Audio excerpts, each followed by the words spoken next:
Assalamualaikum warahmatullahi wabarakatuh. Perkenalkan, nama saya Puspa Erini, NPM 1922019. Baiklah, di sini saya akan melakukan review materi dari pertemuan kedua sampai pertemuan ketujuh dalam mata kuliah pengembangan bahan ajar diklat.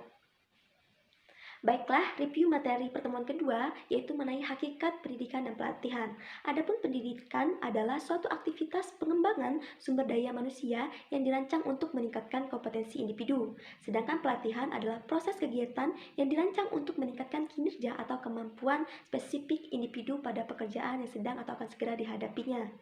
Nah, di sini pengembangan SDM adalah suatu usaha untuk meningkatkan kemampuan teknis, teoritis, konseptual sesuai kebutuhan individu melalui pendidikan dan pelatihan. Adapun siapa yang membutuhkan diklat? Di sini ada tiga yang orang membutuhkan diklat. Yang pertama itu kebutuhan organisasi, yang mana organisasi itu membutuhkan orang-orang yang mampu sesuai dengan jabatannya. Yang kedua, itu kebutuhan pribadi. Kebutuhan pribadi merupakan bagian integral dan organisasi. Nah, di sini kebutuhan pribadi juga melengkapi kebutuhan organisasi. Yang ketiga, itu untuk investasi sumber daya manusia atau SDM. Nah, di sini harus ditanamkannya untuk pelatihan sebagai suatu investasi SDM, dan semua orang meyakini dan akan menuai hasil di kemudian hari, termasuk keuntungan dan perkembangan bagi organisasi. Sasaran diklat itu ada tiga, yaitu pengetahuan, sikap, dan keterampilan. Perbedaan antara pendidikan dan pelatihan, pendidikan pada pengembangan itu menyeluruh, sedangkan pelatihan itu khusus. Area kemampuan pada pendidikan itu kognitif, afektif, dan psikomotor, sedangkan pada pelatihan itu hanya psikomotor.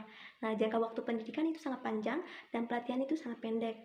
Nah, materinya pendidikan pun itu lebih umum, sedangkan pelatihan itu lebih khusus. Kurikulum pada diklat itu merupakan gambaran total dan kumpulan mata diklat dalam satu diklat yang berisi TKU, TKK, mata diklat, deskripsi singkat, pokok bahasan, dan daftar pustaka. Pendekatan sistem dalam pengembangan kurikulum diklat, yang pertama menetapkan judul diklat hasil dari TNA, yang kedua menentukan tujuan kurikuler diklat, TKU dan TKK, yang ketiga menentukan dan menyusun daftar mata diklat, yang keempat menentukan deskripsi singkat diklat, yang kelima menentukan kemampuan awal target peserta, yang keenam merumuskan tujuan per mata diklat, deskripsi singkat, pokok dan subpokok bahasan, yang ketujuh menentukan tes dan non-tes diklat, yang kedelapan mengembangkan materi pelajaran, yang kesembilan menentukan strategi instruksional, dan yang kesepuluh mengembangkan perangkat evaluasi diklat. Teknik penyusunan kurikulum diklat. Yang pertama itu ada tujuan diklat sama dengan tujuan kurikuler, yaitu TKU atau TKK. Yang kedua itu tujuan kurikuler umum, merupakan kompetensi umum, baik itu pengetahuan, keterampilan, dan sikap yang diharapkan dicapai peserta setelah selesai mengikuti diklat. Nah, untuk contoh TKU diklat MOT, yaitu setelah mengikuti diklat MOT ini, peserta diharapkan mampu mengelola diklat secara efektif dan efisien. Yang keempat, TKU bisa berisi satu atau beberapa kompetensi umum. Baiklah, selanjutnya kita mereview materi pertemuan ketiga, yaitu hakikat bahan ajar. Pengertian bahan ajar itu sendiri adalah bahan-bahan atau materi pelajaran yang disusun secara sistematis yang digunakan guru dan peserta didik dalam proses pembelajaran. Nah, di sini bahan ajar itu disusun dan berhasil dikumpulkan dan berasal dari berbagai sumber belajar yang dibuat secara sistematis. Selanjutnya itu jenis bahan ajar. Jenis bahan ajar yang pertama itu ada bahan ajar cetak, yaitu seperti modul, LKS, buku, poster, dan lainnya. Kemudian yang kedua itu ada audio, yang mana itu seperti MP3 ataupun kaset CD. Nah, yang ketiga itu ada audio visual, yaitu seperti film, MP4, dan selainnya. Kemudian ada bahan ajar berbasis web dan lingkungan. Adapun peran bahan ajar, yang pertama itu bahan ajar dapat berperan sebagai bahan belajar mandiri apabila bahan pembelajaran desain secara lengkap. Kemudian yang kedua, bahan ajar merupakan suatu komponen yang dapat menjadi kajian bahan pelajaran dan dijadikan bahan materi yang harus dikuasai oleh peserta didik, dan dijadikan juga sebagai pedoman untuk peserta didik tersebut. Kemudian yang ketiga itu meningkatkan motivasi belajar peserta didik sehingga kegiatan pembelajarannya menjadi lebih aktif. Kemudian ada pun faktor-faktor yang dipertimbangkan dalam pemilihan pengembangan bahan ajar. Yang pertama itu ada karakteristik warga belajar, jenis kelamin, kebutuhan, kemampuan awalnya, ataupun kecakapannya. Kemudian kita menentukan tujuan pembelajarannya, materi pembelajarannya, terus metode pembelajaran, kemudian kondisi pembelajaran. Adapun alur analisis penyusunan bahan ajar, yang pertama itu standar kompetensi, yang kedua kompetensi dasar, terus indikator, materi pembelajaran, kegiatan pembelajaran. Baiklah, untuk review materi pada pertemuan keempat, yaitu mengenai pengembangan bahan ajar diklat untuk meningkatkan kualitas hasil pelatihan di Balai Latihan Kerja, yang mana diklat itu sendiri bertujuan untuk meningkatkan prestasi kerja peserta diklatnya, baik itu pegawai ataupun peserta diklat dalam menghadapi pekerjaan-pekerjaan yang sedang dihadapinya. Nah, diharapkan di sini dapat membentuk sikap dan tingkah laku para pegawai ataupun peserta diklat dalam melakukan pekerjaannya, sehingga adanya pelatihan diklat ini menekan angka pengangguran di Indonesia itu semakin menurun. Kemudian selanjutnya kita pada lembaga pemerintahan yang bertugas pada pelatihan ini yaitu Widya Iswara, yaitu ASN yang diangkat sebagai pejabat fungsional dengan tugas, tanggung jawab, wewenang, hak untuk melakukan kegiatan mendidik, mengajar, dan melatih ASN pada lembaga diklat pemerintah. Selanjutnya kita akan membahas komponen apa saja yang tidak terlepas dalam program pelatihan yang dilaksanakan.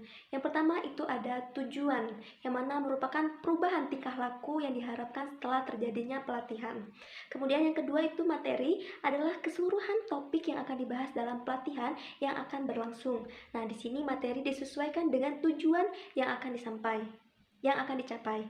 Nah, kemudian yang ketiga itu ada metode. Nah, untuk metode kita harus memilih metode yang tepat, yang mana sesuai dengan jenis pelatihannya, usia peserta, pendidikan dan pengalaman, sasaran pelatihannya. Ketika kita sudah mengetahui, kita harus menyediakan instruktur yang cakap sesuai dengan pelatihan tersebut. Yang keempat itu adalah media, yang mana sebuah alat yang membantu kita untuk menyajikan suatu materi diklat itu. Kemudian yang kelima itu instruktur, yaitu seorang instruktur yang harus selalu mengembangkan diri sesuai dengan perkembangan ilmu pengetahuan dan teknologi, khususnya dalam bidang pekerjaan yang digelutinya atau ditekuninya. Kemudian yang keenam itu adalah evaluasi. Nah, di sini suatu proses akhir yang mana kita proses ini terhadap kegiatan pelatihan sangat penting karena akan menentukan nilai atau manfaat kegiatan dengan menggunakan informasi yang tersedia. Nah, di sini seperti apa sih pelatihan yang dinilai efektif itu? Nah, program pelatihan dapat dikatakan efektif apabila mampu membuat peserta menguasai kemampuan pengetahuan, skill, dan sikap yang diperlukan setelah selesai mengikuti program pelatihan, sehingga dapat menimbulkan suatu motivasi belajar peserta untuk menggali lagi isi dan materi pelatihan tersebut. Kemudian menimbulkan daya ingat sehingga bisa diaplikasikan ke dunia kerja. Adapun menurut saya bahan ajar yang efektif itu tergantung pada materinya. Selanjutnya itu pengembangan bahan ajar, yang mana sering digunakan adalah ADDIE, yaitu 5 tahapan: analisis, design, development, implementation, and evaluasi. Proses pengembangan merupakan beberapa kali pengujian oleh tim ahli. Nah, sehingga dapat memenuhi kriteria produk yang baik, teruji secara empiris dan tidak ada kesalahan-kesalahan lagi. Selanjutnya kita akan membahas mengenai kriteria bahan ajar yang baik, yang mana yang pertama itu menimbulkan minat baca. Kemudian yang kedua itu ditulis dan dirancang untuk belajar. Yang ketiga itu disusun berdasarkan pola belajar yang fleksibel. Kemudian yang keempat itu menjelaskan tujuan instruksionalnya itu apa saja yang mau dituju. Kemudian yang kelima itu struktur berdasarkan kebutuhan pelajarnya dan kompetensi akhir yang akan dicapai, jadi disesuaikan. Kemudian yang keenam, memberikan kesempatan pada pelajar untuk berlatih sehingga langsung bisa diterapkan. Kemudian yang ketujuh, mengakomodasi kesulitan pelajar. Yang kedelapan, memberikan rangkuman, itu memudahkan peserta didik dalam memahami materi. Kemudian yang kesembilan itu gaya penulisan yang komunikatif dan semi formal. Yang kesepuluh, kepadatan berdasar kebutuhan pembelajar. Yang 11, dikemas untuk proses instruksional. Yang ke-12 itu menjelaskan cara mempelajari bahan ajar, dan yang terakhir mempunyai mekanisme untuk mengumpulkan umpan balik dari pelajar. Baiklah, untuk materi pertemuan kelima yaitu mengenai pengembangan bahan ajar diklat, yaitu berupa modul. Jadi modul itu sendiri adalah suatu proses pembelajaran mengenai suatu satuan bahasa tertentu yang disusun secara sistematis, operasional, dan terarah yang digunakan peserta didik untuk dijadikan pedoman untuk para guru. Kemudian ada pengertian dari modul pelatihan. Apa sih modul pelatihan? Modul pelatihan merupakan salah satu media pembelajaran yang dapat digunakan sebagai media transformasi pengetahuan, keterampilan, dan sikap kerja kepada peserta pelatihan dan mencapai kompetensi berdasarkan program yang mengacu kepada standar kompetensi kerja nasional Indonesia atau SKKNI. Sehingga dapat saya simpulkan bahwa modul pelatihan merupakan suatu bahan ajar yang terstruktur dan sistematis yang mencakup pengetahuan, keterampilan, dan sikap kerja kepada peserta pelatihan untuk mencapai kompetensi tertentu berdasarkan program yang mengacu kepada SKKNI dan lebih mengutamakan kemampuan skillnya. Nah, di sini ada pun analisis kebutuhan modul itu sendiri merupakan kegiatan menganalisis SAP atau Satuan Acara Pengajaran dan GBPP garis-garis besar program pembelajaran yang mana untuk memperoleh informasi modul yang dibutuhkan peserta didik dalam mempelajari kompetensi yang telah diprogramkan. Adapun tujuan analisis itu Adapun tujuan analisis kebutuhan modul itu sendiri itu untuk menetapkan atau mengidentifikasikan jumlah dan judul modul yang harus dikembangkan dalam suatu program pelatihan itu sendiri. Analisis kebutuhan modul dapat dilakukan dengan langkah yang pertama, kita menetapkan satuan program yang akan dijadikan batas atau lingkup kegiatan. Apakah itu jangka waktu yang sebulan, 2 bulan, ataupun setahun, 2 tahun, atau per semester. Kedua, periksa apakah sudah ada program atau rambu-rambu operasional untuk pelaksanaan program tersebut.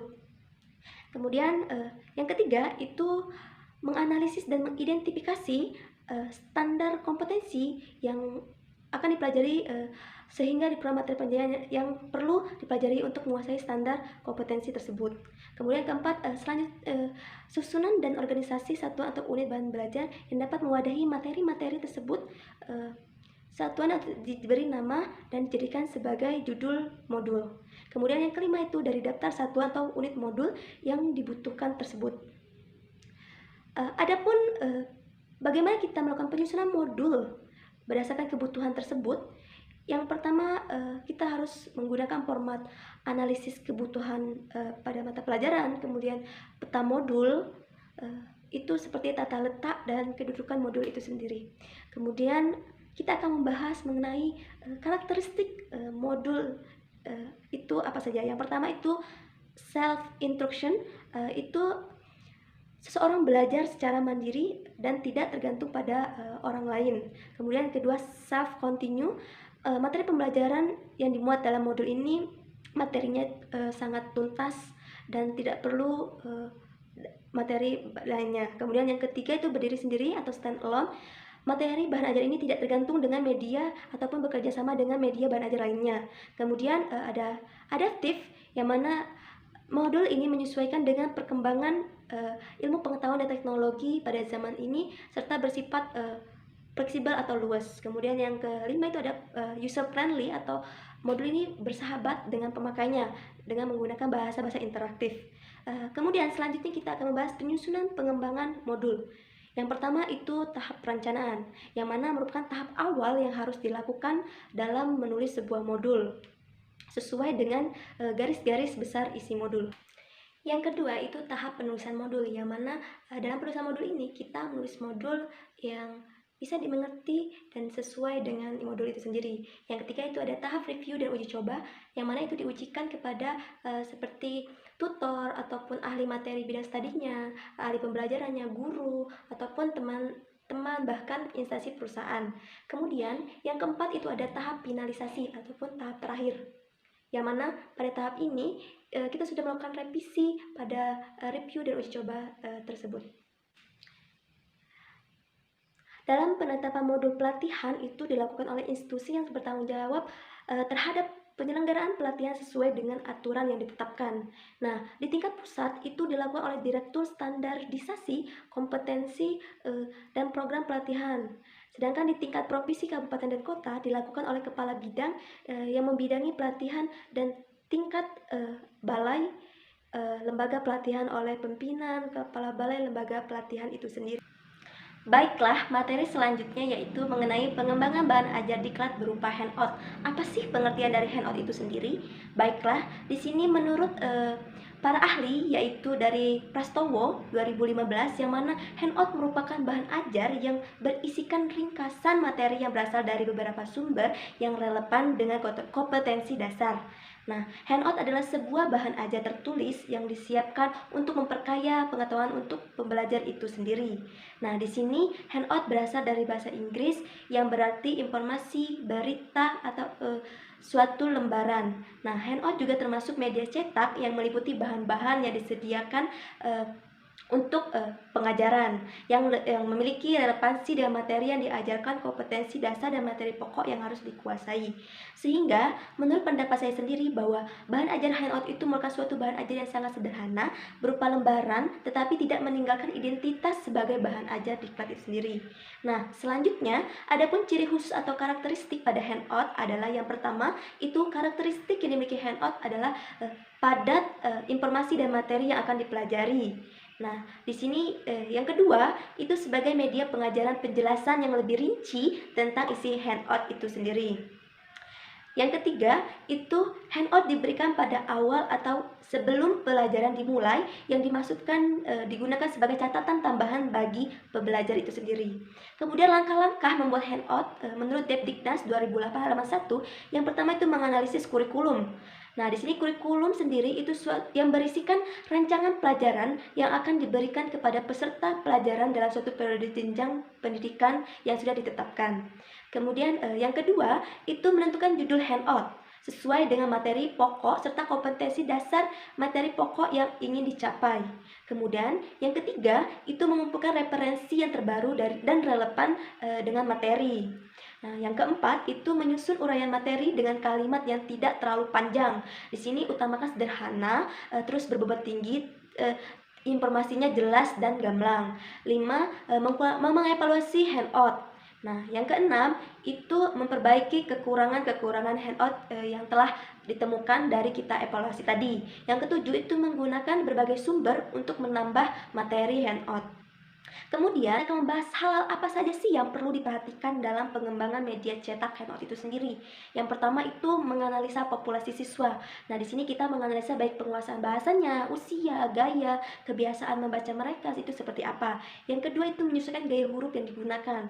Lebih baik kita menggunakan huruf yang biasa digunakan. Yang ketiga, mencoba konsep handout yang telah dibuat kepada orang lain yang tidak mengenal pokok masalah yang dibahas. Kemudian kita buat catatan untuk perbaikan isi dan desainnya. Kemudian yang keempat itu hindarkan penggunaan kata yang berlebihan agar kalimat yang digunakan itu mudah tersampaikan dan tidak ruwet. 5. Rencanakan jenis huruf dan penataan halaman biar ada ruang untuk peserta diklat memberikan catatan-catatan kecil. Yang keenam, hindarkan pemakaian huruf besar pada kalimat yang panjang untuk memberi penekanan. Lebih baik penekanan kita menggunakan bold atau dihitamkan. 7. Gunakanlah sketsa, baik itu foto, grafik, untuk memperjelas dan menghemat waktu baca untuk materinya. Yang kedelapan itu gunakanlah selalu master atau work copies atau bahan asli dalam penggadaan. Nah, yang kesembilan kita menggunakan bila kita menggunakan flip chart atau wall card, batasilah jumlah informasi yang ditampilkan sehingga memiliki ruang untuk peserta didiknya memberikan catatan. 10. Jangan terlalu banyak memberikan tekanan dengan menggunakan berbagai gaya huruf. Nah, di sini gunakanlah gaya huruf yang umum seperti Times New Roman ataupun yang lainnya yang mudah dan jelas untuk peserta didik itu sendiri. Baiklah, untuk materi pertemuan ketujuh mengenai pengembangan bahan ajar diklat berbasis komputer. Nah, di sini kita akan membahas baik itu audio, visual, dan multimedia. Melihat perkembangan yang sangat pesat dari teknologi itu sendiri, tidak memungkinkan semuanya kita menggunakan komputer dalam segala hal. Maka demikian, multimedia berbasis komputer dapat diartikan sebagai teknologi yang mengoptimalkan peran dari komputer itu sendiri sebagai sarana untuk menampilkan baik itu teks, grafik, suara dalam sebuah tampilan. Kemudian Apa sih manfaat dari bahan ajar komputer itu sendiri? Pada umumnya manfaatnya itu sebagai digunakan untuk aktivitas pembelajaran. Kemudian selanjutnya kita akan membahas perbedaan bahan ajar baik itu audio visual dan multimedia. Yang pertama kita bahas bahan ajar audio, yaitu bahan ajar yang berupa suara yang mana menggunakan sinyal audio secara langsung untuk diperdengarkan kepada peserta didiknya dalam membantu menguasai kompetensi yang ingin dicapai. Kemudian yang kedua itu bahan ajar audiovisual, yang mana bahan ajar pandang dan dengar. Jadi bahan ajar ini merupakan sesuatu yang memungkinkan sinyal audio dapat dikombinasikan dengan gambar bergerak. Contohnya itu seperti video, film, dan lain-lain. Kemudian yang ketiga itu bahan ajar pandang atau bahan ajar visual. Nah, di sini bahan ajarnya berupa bahan ajar cetak, baik itu modul, LKPD, handout, brosur, foto, dan non cetak lainnya. Yang mana segalanya itu proses belajarnya dinikmati lewat panca indera mata. Kemudian yang keempat itu bahan ajar interaktif, bahan ajar multimedia, yang mana kombinasi lebih dari satu atau dua bahan ajar yang digunakan untuk mengendalikan suatu perintah atau perilaku alami yang sering disebut dengan multimedia, menggunakan komputer untuk menyajikan baik itu gabungan teks, suara, gambar, audio, video, animasi, dan bahkan bisa memasukkan link pada bahan ajar multimedia ini yang saling berinteraksi, berkarya, dan berkomunikasi. Baiklah, adapun kriteria bahan ajar multimedia yang baik, yang mana yang pertama itu usahakan tampilannya menarik, baik itu dari gambar ataupun kombinasi warna yang kita gunakan. Kemudian yang kedua itu bahasa harus jelas dan mudah dipahami. Yang ketiga itu materi disajikan secara interaktif untuk peserta didiknya. Kemudian yang keempat memuat kebutuhan untuk mengakomodasi berbagai model dalam belajar. Yang kelima sesuai dengan karakteristik peserta didik, tujuan yang ingin dicapai, dan materi yang ingin dicapai. Kemudian yang keenam sesuai dengan sarana pendukung media yang digunakan. Kemudian yang tujuh proses pembelajaran adalah kontinu, utuh dan tidak terpisah-pisah. Kemudian yang kedelapan itu memungkinkan tampilan suatu virtual learning environment.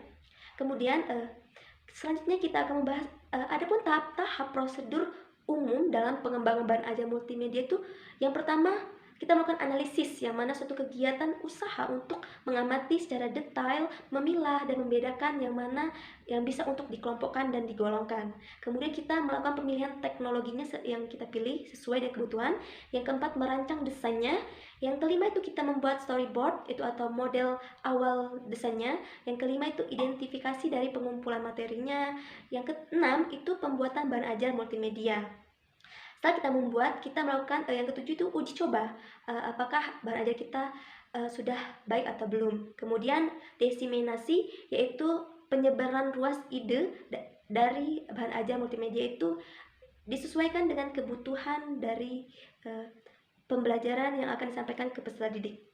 Baiklah, mungkin hanya itu saja materi yang dapat saya sampaikan untuk review materi dari pertemuan kedua dan materi sampai ke pertemuan ketujuh. Apabila ada kata-kata yang salah, saya mohon maaf. Kepada Allah saya mohon ampun. Wabillahi taufiq wal hidayah. Wassalamualaikum warahmatullahi wabarakatuh.